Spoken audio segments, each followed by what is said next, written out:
কিতা আল্লাহ ভরসা কিতা মানে আল্লাহ কি হিসেবে ভরসা? আমি এটা আবার বুঝাই এখন। আল্লাহ বলছে বান্দা তুমি বিড়ি খাইতে থাকো আমি ভরসা। হ্যাঁ এমনি আল্লাহ কইছে নাকি? তুমি টেলিভিশনে নাচ গান প্রত্যেক দিন বিকালে নর্তকী দেখো আমি ভরসা, এটা নিয়ে আল্লাহ কইছে। তো আপনি কিতা কইলেন? কি আল্লাহ ভরসা কিতা? কি বুঝাইতে চাইলেন? হ্যাঁ আল্লাহ ভরসা মানে কি? মানে আপনি গুনার উপরে মৃত্যু পর্যন্ত টিকে থাকবেন আর আল্লাহ ভরসা, এটাই না? নবী সাল্লাল্লাহু আলাইহি সাল্লাম সুপারিশ করবেন মানে কি? নবীজি সুপারিশ করবেন এই কথার অর্থ কি? এই কথার অর্থ এই যে উম্মত তুমি বিড়ি সিগারেট মদ জুয়া চুরি ডাকাতি জিনা ব্যভিচার নাচ গান সুদ ঘুষ তোমার যে দুর্শল্যে কুলায় মৃত্যু পর্যন্ত শেষ মুহূর্ত পর্যন্ত তুমি করতে থাকো, আমি সুপারিশ করে করে তোমার বেহেশতে দিব, এই তো অর্থ না? তো কি তা আপনি বলেন আমারে কি আসলে কি? আরে মুসলমান খুব বেশি খামখেয়ালি, খুব বেশি খামখেয়ালি।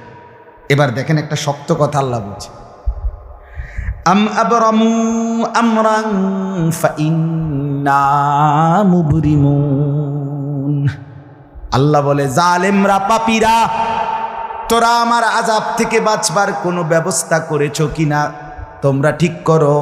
ফাইন্না মুবরিমুন, আমি তোমাগরে কেমনে ধরবো শাস্তি দেব কি কি এগুলো আমি আল্লাহ আমারগুলো ঠিক করে ফেলেছি। যে আবরামু আমরান, তারা কি কোনো ব্যবস্থা করেছে কিনা জিজ্ঞেস করেন।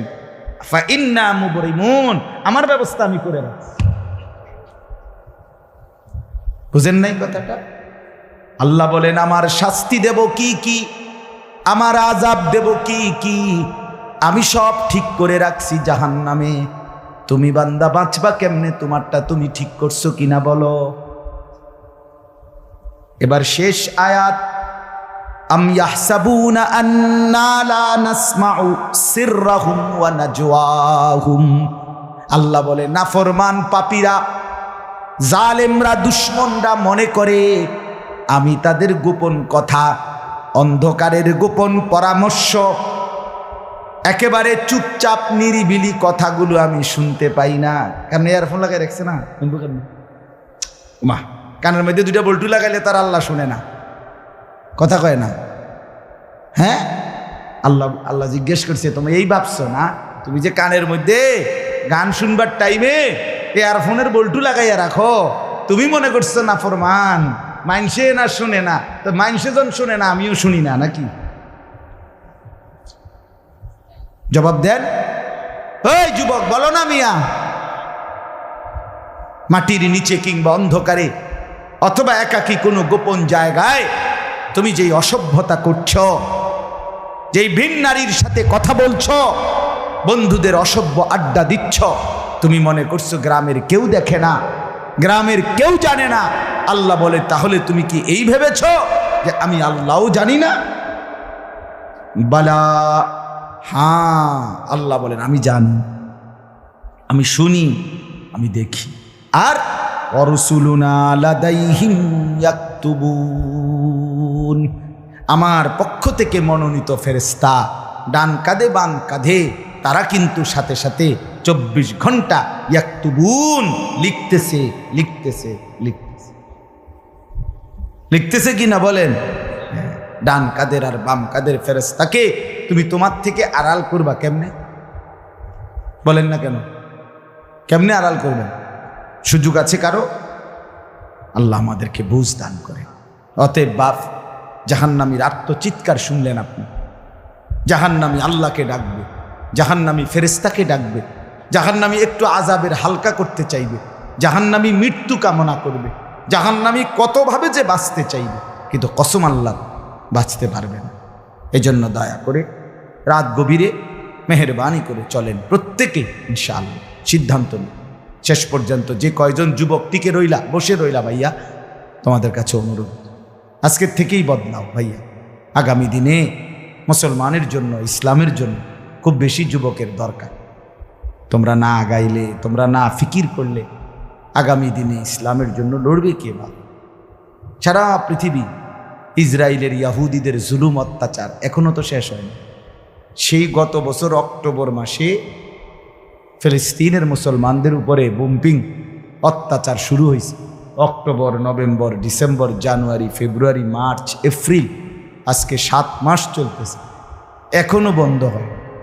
আজকে 7 মাস যে মানুষগুলো যাদের কোনো ঠিকানা নাই, নারী, পুরুষ, বাচ্চা, কোলের বাচ্চা, বলেন ভাইয়া 7 মাস তারা কি পরিমাণ মানবেতর জীবন যাপন করতেছে। এই রমজানেও ফিলিস্তিনের মাসুম বাচ্চা খাবারের অভাবে, ইফতারের অভাবে ঘাস চাবাইছে। এটাও তো ছবি আসছে, ঘাস চাবাইছে। আমার বাচ্চাটা 2.5 বছর, একটা মেয়ে আমার সাথেই ঘুমায় রাত্রে, প্রায় সময় রাত্রে উঠা এই 2 ঘন্টা 2.5 ঘন্টা হঠাৎ উঠে খাবো, পানি ঘামো, পানি ঘামো। আমি সবসময় আমার বালিশের পাশে, খাটের পাশে পানি রাখি হেল লেগে। তাহলে আমার এই ছোট্ট মাসুম বাচ্চা যখন পানি চায়, আমি তারা পানি দেই।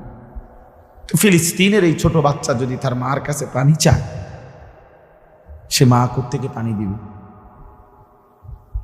হ্যাঁ, আমার ছেলেটা 6 বছর 7 বছরের, ওরা দুইজন, এই ছোট মেয়েটা আর এই ছেলেটা সারাক্ষণ বাসায় এই একবার এটা খাই, ওইটা খামো, ওইটা খামো, ওইটা খামো। আমার এই কত সময় ফোন দিয়ে, আবু এটা আইন নেন, ওইটা আইন নেন। ওই দিন রাতের বাজে 1টা-1:30, আবু মালটা আইন নেন। আমি 1 কেজি মালটার জন্য 3 বাজারে গেছি, রাতের বাজে গেছে 1:30-2টা, কোথাও দোকান খোলা নাই। আমি দেখলাম বাসায় আমার ছেলেটাও মেয়েটাও, এই ছোট, কসম আল্লাহ, আমি গেট খুলছি, দরজা আমার জন্য দৌড়ে দাঁড়ায় আছে, ওই মালটা আনছি নি আব্বু। আমি জড়ায় ধরে বললাম যে আব্বা কোথাও পাই নাই, একটা দোকানও খোলা নাই। মানে আমি তো জানি সকালে আনতে পারবো, ঠিক না, শুধু রাতে আনতে পারি নাই, এটাই আমার কাছে এতটা কষ্ট লাগছে। তো যেই বাবা, যেই মা ওই মাসুম বাচ্চাদেরকে আজকে 7 মাস খাবার দিতে পারে না, ওই বাচ্চাটার কি হাল, ওই বাবার কলিজার কি হালাত। এমন পরিণতি যদি আমাদের হয়, এমন পরিণতি যদি তোমার ছেলের বেলায় হয়, বলো যুবক, তোমার বিয়ের পরে থেকে যদি শুরু হয়, তোমার বাচ্চা হওয়ার পর থেকে যদি শুরু হয়, তখন কি হবে? এজন্য আল্লাহকে নারাজ না করো, আল্লাহকে নারাজ না করো। দয়া করে ফিরতে চাই, আমরা ফেরাইতে চাই, নিয়ত করি ইনশাআল্লাহ। ঠিক আছে না? ইনশাআল্লাহ নতুন করে ভাবো, সবাই একসাথে ভাবা পারবা না।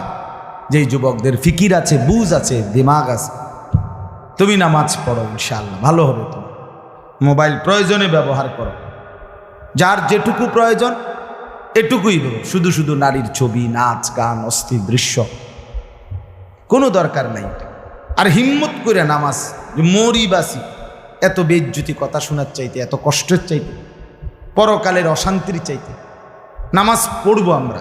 দেখবেন ছেলেরা, তোমরাও হিম্মত করে শুরু করলে 5 ওয়াক্ত নামাজ ওষুধের মতোই মনে করো না, বিষ ওষুধ, তিতা ওষুধের মতো। দেখবে 1টা মাস যদি কেউ একটু জন্মা যে মরি বাসি নামাজ পড়মুই, কসম একসময় এটা মজাদার হয়ে যায়। হ্যাঁ, সেজদা দিলে খুব মজা হয়। সেজদা দিলে বান্দা আল্লাহ পিঠে মাথায় আদর করে হাত বুলায়, খুব আদর করে, আল্লাহ পাক খুশি হয়, বান্দাকে কোলে তুলে নেয়, আদর করে। এই জন্য আমরা দয়া করে ইনশাআল্লাহ নামাজ পড়ি। পর্দার আড়ালের মা বোন যারা আছেন, মা, আপনি যদি বেপর্দা হন, আপনিও শেষ হইলেন, এলাকার ছেলেগুলোকেও নষ্ট করলেন।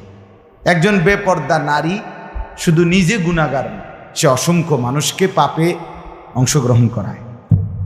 এই জন্য একজন বেপর্দা নারী, সে সরাসরি জাহান্নামের ফেরিওয়ালা।